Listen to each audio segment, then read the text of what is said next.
I had just tied a silver ribbon around the last present when my phone buzzed on the kitchen counter. The air smelled like cinnamon and cloves, thanks to the batch of shortbread cookies turning golden in the oven. In the living room, the tree glowed softly, its lights gently fading in and out. I'd hung a new ornament this year, a little wooden airplane with my grandson Finn's name carved on it, right in the center of the tree. The message was from my son, Caleb. "We're overwhelmed this year. No time to come out. Let's just do Zoom after lunch." That was it. No sorry. No Merry Christmas. Not even a period. I just stood there staring at the screen, my thumb hovering over the keyboard, not sure what to say, or if I should say anything at all. The oven beeped twice before I remembered the cookies. I grabbed them on autopilot, slid them onto the cooling rack, and sprinkled powdered sugar on top like I've done every December since Caleb was 10. I never texted back. Instead, I folded the quilt I'd spent the last 3 weeks sewing by hand, deep greens, soft blues, little stars and pine cones stitched across the fabric. I'd embroidered Finn's initials in the corner, barely noticeable, just like I used to do for Caleb's baby blankets. I laid it on top of the toy chest I'd packed for Finn, a few books, some puzzles, and a stuffed fox I'd picked up at the winter market downtown. Then I sat down at the kitchen table, the old secondhand one my husband and I bought in '85, and looked at the 2 empty chairs across from me. This was supposed to be their year to visit. Caleb and Danica. I even ironed the good napkins and bought almond milk for her coffee. Sighed, the wind was howling. The lake out back was frozen and still. I pulled my shawl tighter and stared out at the quiet. That's when I noticed the envelope sitting on the porch. It was just sitting there on the porch, wedged between a heating bill and a grocery store flyer. A big yellow envelope, thick and a little frosted from the cold. Bold red letters across the front said, "Priority overnight." The return address was from Palo Alto. For a second, I thought maybe Caleb had sent a late Christmas card. Maybe even an apology. Some small sign that he hadn't totally forgotten the day. I opened it right there in the doorway, snow still stuck to my boots. Inside was a stack of papers, crisp, glossy, with a fancy letterhead. Top one was from a high-end car dealership. I didn't recognize the name, but I'd remember it now. It was an invoice. Tesla Model with Pearly. Full self-driving package. Cold weather add-on. Total $52,036. I blinked. Then I looked back at the top of the page. That's when I saw it. Amber M. Moore, co-signer. My name. My hands went cold. Tucked in with the papers like an afterthought was a neon pink sticky note. The handwriting was unmistakable, Danica's. All bubbly and round like something out of a high school notebook. "Thanks so much for helping with the car, Mom. It's basically for me, but Caleb says you're amazing. First payments in February." I hadn't talked to any dealership. I hadn't signed anything. I hadn't agreed to any loan. But there it was, my name, my address, a full payment schedule, and a digital signature that looked a little too close to mine. Close. But not quite.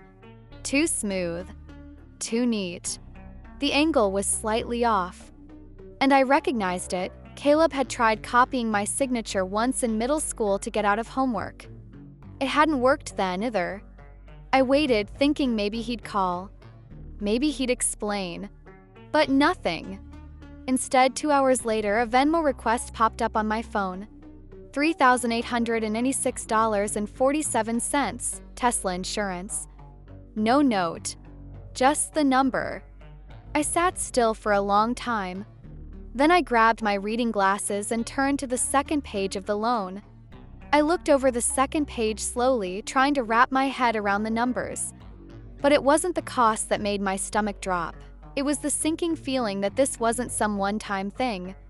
It was just the first time they'd put it in writing.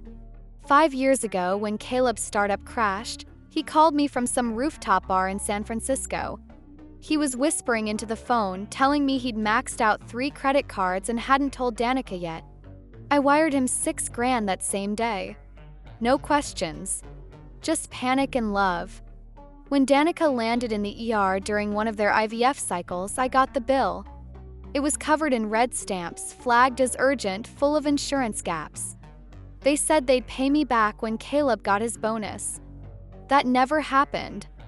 Then came the wedding. A week before the big day, the venue hit them with a surprise $8,000 fee. Caleb called, sounding guilty or maybe just playing the part. I cracked open the CD I'd kept since my husband died and paid it off. A week later, Danica sent over a gift basket with fancy olives and a candle that smelled like sunscreen. After that, it was rent. Just 1 month, Caleb said, while he was switching jobs. Then another month because Danica needed a break for creative recovery. The 3rd month came without any excuse, just a request through my banking app. No note. No call. Every time I told myself it was love. That this is what mothers do. That I was stepping in for the dad who couldn't. That I was showing up. But something changed. The thank yous stopped. The guilt faded. The asks turned into assumptions. And it wasn't just the money. There were lies too. Like when Caleb said they couldn't come visit because Finn had a cold, and then 3 days later I saw Disneyland photos online. Or when Danica casually asked if I could cover Finn's preschool for just a month or two because she was working on some new collabs. And now I sat at my kitchen table, holding loan papers with a signature that wasn't mine, staring down a truth I'd avoided for years. This wasn't helping. This was being used. And somewhere along the way, it stopped being need. Turned into something uglier, something that looked a lot like entitlement. The next morning, I called the dealership. My voice was calm but low. The loan papers were still spread out across the kitchen table, next to a mug of tea that had gone cold hours ago.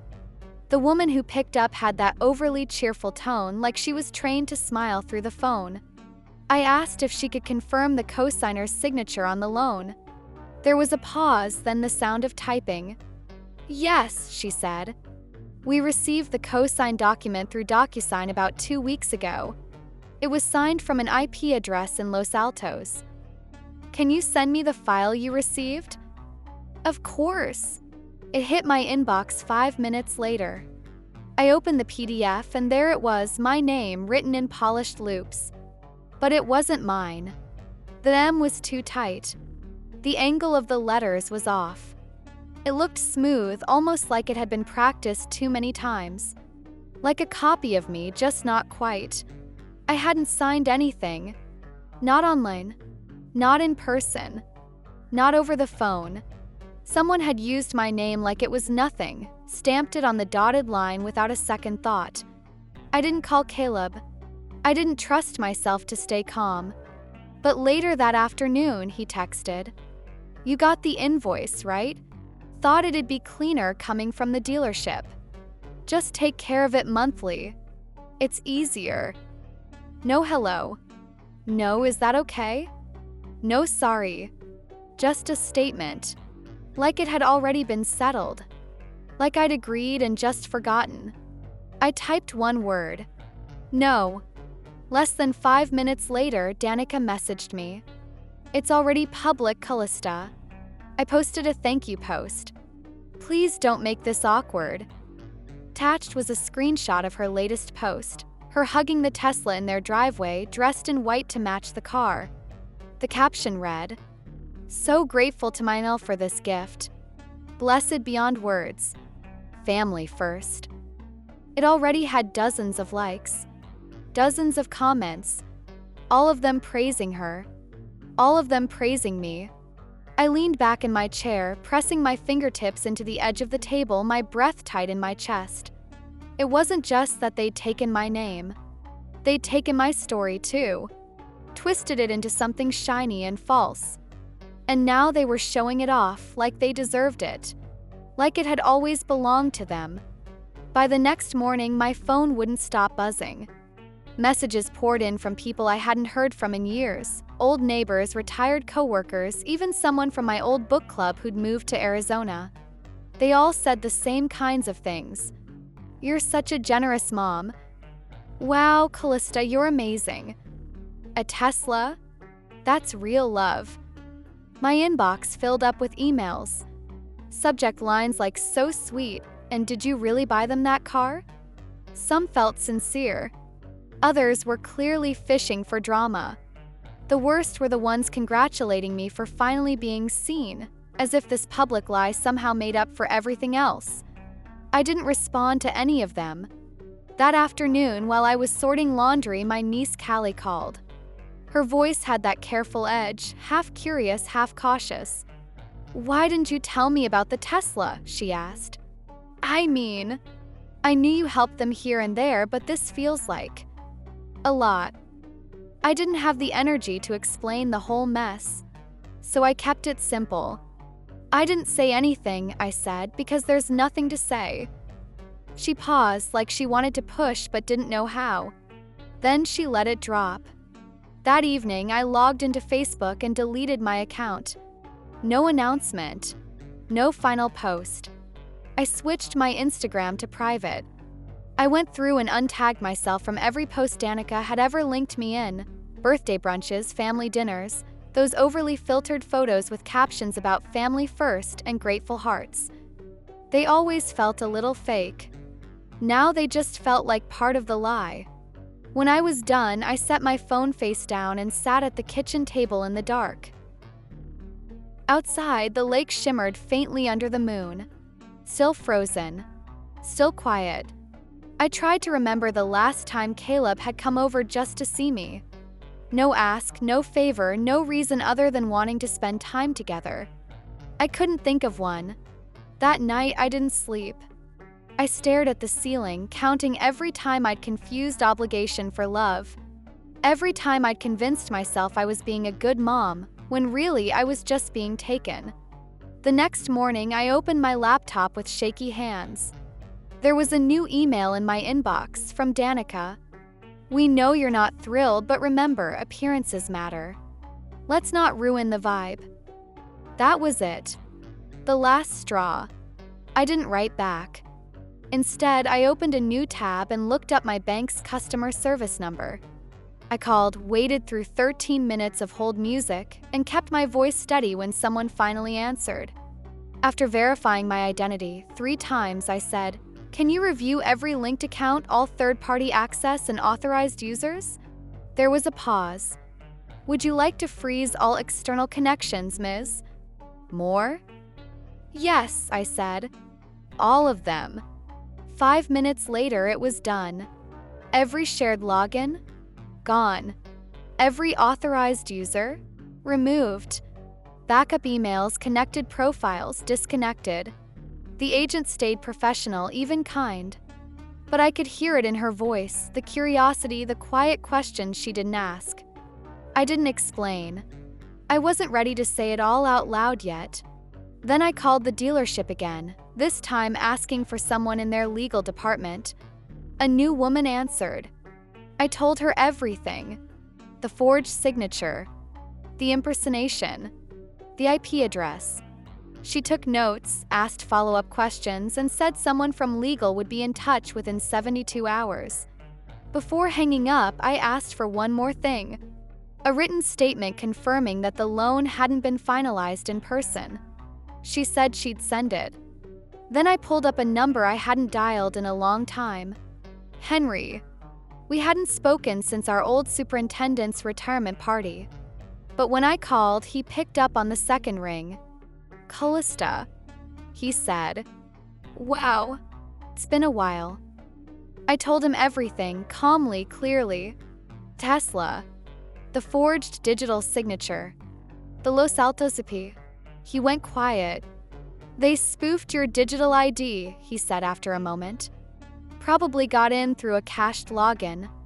Did you ever share a device with them?" 3 years ago, I gave Caleb my old iPad for Christmas. "I thought I wiped it," I said. "Not well enough, apparently," he said. "I didn't agree to any of this, Henry."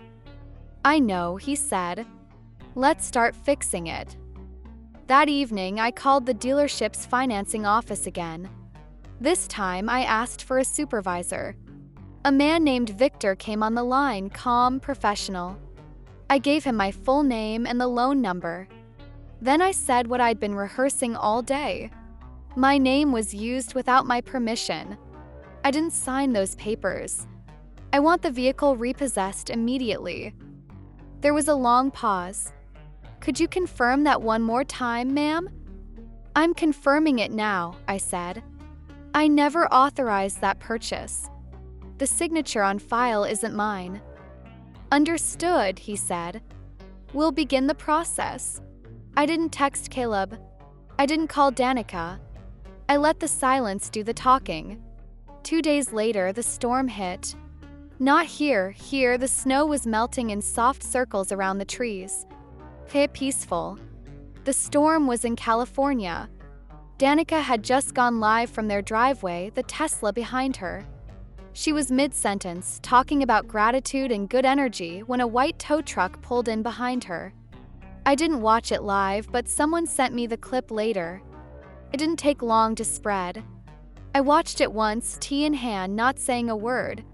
On screen, Danica kept smiling until a man in a reflective vest stepped into view. His voice was calm and direct. Ma'am, I'm here to repossess the vehicle. Danica blinked. Then she laughed like it was a bad joke. Looked off camera, waiting for someone to tell her it wasn't real. It's mine, she snapped. The stream cut off a second later. 5 minutes after that, my phone started ringing. Caleb. I let it ring. He called again. And again. Then a message came through. Mom, what the hell did you do? I didn't reply. I didn't need to. I blocked his number quietly without ceremony. It wasn't revenge. There was no drama. No triumphant music swelling in the background. It was just done. A door that had been left open too long was finally closed. No more cold air pretending to be warmth. No more mixing up love with obligation. I stood in the kitchen and let out a long breath. Then I turned on the oven. That afternoon, I baked lemon muffins. Real lemons, not from a mix. I wrapped them in foil while they were still warm and walked them over to Joni's place, 2 doors down. She opened the door with her usual soft smile and invited me in for spiced tea. We talked for nearly an hour, about garden seeds, the price of eggs, the birds gathering down by the lake. She didn't ask for anything. Not once. That night, I cracked the window open just a bit. And for the first time in weeks, the air didn't feel cold. Felt fresh. The next morning, I changed every password I had. After the car was gone and the noise around it started to settle, a quieter thought crept in. What else had they tried to take? I poured a cup of coffee, grabbed my notebook, and sat down at my desk. One by one, I logged into every account I'd touched over the last decade. My checking, my savings, the emergency credit union account, and the brokerage Harold set up before he passed. Then I opened the retirement fund. The one I rarely touched. Maybe checked once a year. There it was. 2 login attempts from a device I didn't recognize. One of them successful. The IP address? San Jose. I hadn't been near San Jose in over 10 years. My chest went tight. 3 Christmases ago, I gave Caleb my old iPad. Thought I wiped it. I hadn't. The next day, I called Marcy, a forensic accountant Henry had recommended. She was sharp, fast, and no nonsense. I gave her full access. A week later, she called back. There were 2 other auto loan attempts in your name in the last 6 months, she said. Both got denied after credit checks. One for a BMW, one for a luxury camper. Different states. I didn't ask who submitted them. It wasn't just about the Tesla. That was just the one that made it through. The others were practice. This wasn't an accident. It wasn't poor judgment. It was a pattern, a plan, a system I never agreed to be part of. They didn't need my permission because they stopped thinking I needed to give it. That afternoon, I shut every browser, locked my computer, and walked out to the mailbox. Inside was a thick envelope from my lawyer. The finalized paperwork for my new will.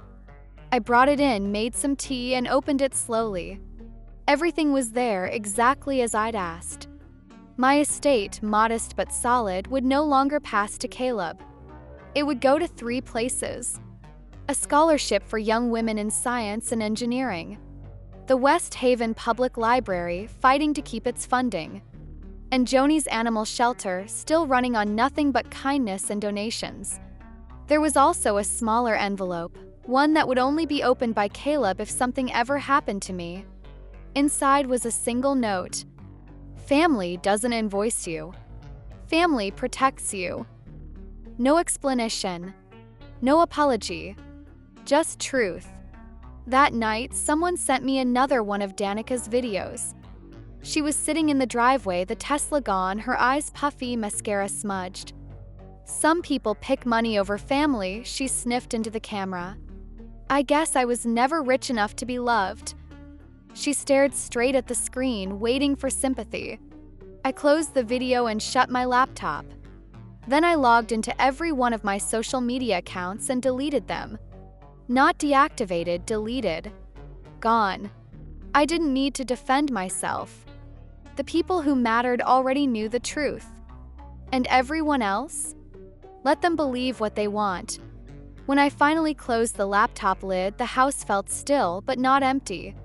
Still in the right kind of way. No buzzing. No guilt. No noise. Just quiet. And me. I rinsed out my teacup, turned off the kitchen light, and slept better than I had in years. The next morning, I drove out to Joni's shelter. Cabin took just under 3 hours to reach, winding through snow-covered trees and quiet roads that looked like something off a postcard. Her nieces, Grace and Mabel, rode in the back with a tin of cookies and soft jazz playing on a speaker. The cabin was already warm when we arrived. Fire going. The smell of pine and cinnamon in the air. We unpacked, stacked firewood, and set out snacks. That night, we sat around the fire roasting marshmallows, cider in mismatched mugs, stories flowing like we'd all known each other forever. We laughed until we forgot the time. At one point, Joni looked at me and said, "You look lighter than I've ever seen you." I wrapped my hands around my mug and smiled. "Turns out peace doesn't come from the people who drain you," I said. "It comes from the ones who fill you back up." She nodded. No questions. Just quiet understanding. At midnight, we stepped onto the porch, wrapped in blankets, and watched the fireworks spark above the trees, red, green, silver. Short bursts of beauty lighting up the sky. I raised my glass of cider and said softly, "To boundaries." And knowing when to say no. No phones buzzing. No guilt creeping in. No thoughts of Caleb or Danica. No anger. No bitterness. Just freedom. And in that silence, I finally understood what I'd been circling for years. Sometimes walking away isn't giving up. It's starting over.